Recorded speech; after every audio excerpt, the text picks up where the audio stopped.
Hello everyone, back with a nice short update, hopefully, not going to be anywhere near the length of the first video.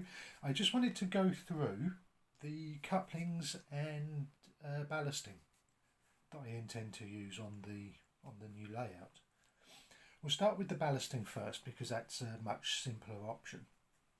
So rather than using just the standard pile it up, soak it with diluted PVA kind of approach, I was also provided with, it's approximately 9 metres of the Pico foam ballast inlay underlay stuff, which I know has a bad reputation, but from what I can see, or from what I've read, that seems to be mostly, or the disintegration of it seems to be mostly down to UV exposure, which on an open cell foam, which is what I think this is pretty normal.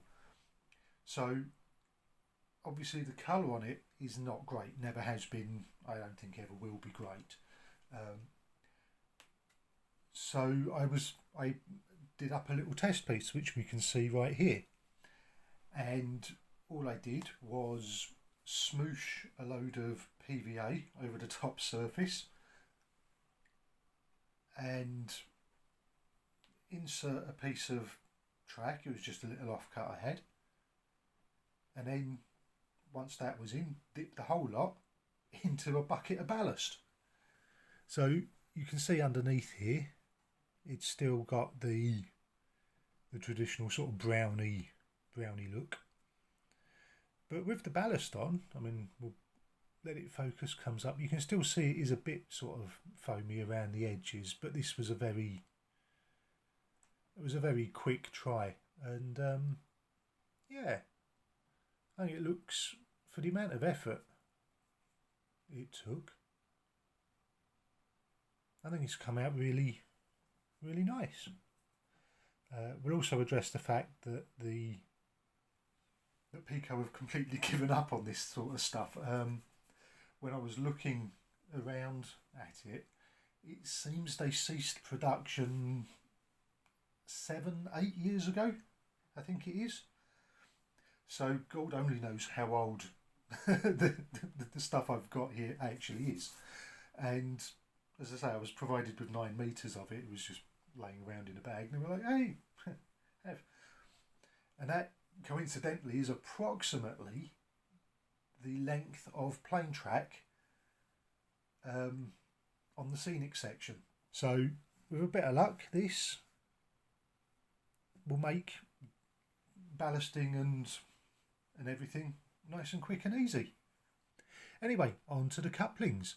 You can see I've got a pair of wagons here on a little bit of track with a magnet in the middle, and the idea is you can glide up to the wagon, hook it together, and then you can pull it back over the magnet, doesn't matter which way, and the coupling will hold. It's under tension, so it's all good there. However, if you push, and if you watch carefully for the couplings passing over the magnet here, you should see, I've got to try and do this without shaking the camera, you should see the operation. It pushes along, there we go, move to the other side, and then we can back that away, there we go, leaving it where we want it. You can just push them back to wherever you want to go. Now obviously with a permanent magnet like this, that does make it rather difficult if you wanted to uncouple, say, 3 out of a rake of 5, but push it the whole way to the end of the siding. With a permanent magnet, you're going to be uncoupling everything, then you'd have to go back and recouple all of the wagons. However, if you're prepared to do an electromagnet, it does mean that you can uncouple what you want, when you want, and then push it to where you want. So let's take a closer look at a coupling. I did have a couple that I've made up but haven't attached. I also haven't put the oh, tell you what, we'll show. Right, where's the camera? There it is. And I've got a little pencil here. Let's try and keep everything. I'm too wobbly. Right, here we go. So that's the coupling as it is. You can see. Oops. There we go. So that's the loop, and then the operating arm. That would typically have. Tell you what, is this actually going to work if I put it on the table? Can I? Okay, that's a bit better. And then I can come in.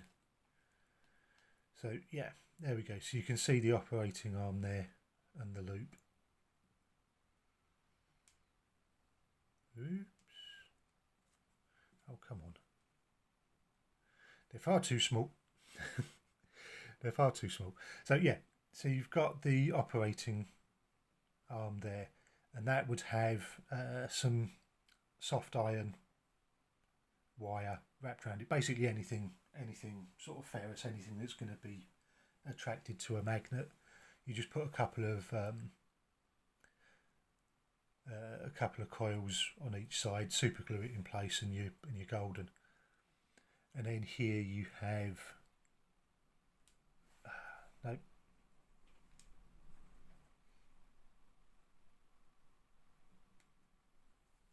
And then here you have the hook, which the loop will catch onto, along with a protective. Where is it? There it is. Along with a protective covering to prevent the loop from dropping back into it after the uncoupling has taken place. Now these are very similar or identical in operation to DG couplings, and they're actually operationally interchangeable with them. You can use these to couple up to the DG ones, but where the DG ones essentially require you to create the loop and the operating arm out of wire and solder it together, which can be a bit fiddly. It comes as a little etch of 10 couplings. They're called B&B. I believe the 2003 is when it was designed. So this is them. You can see there's three pieces to them. You have the loop and operating arm, the main body, and then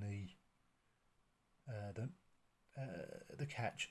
And all you do is just fold those two lugs down, put a bend in those two pieces.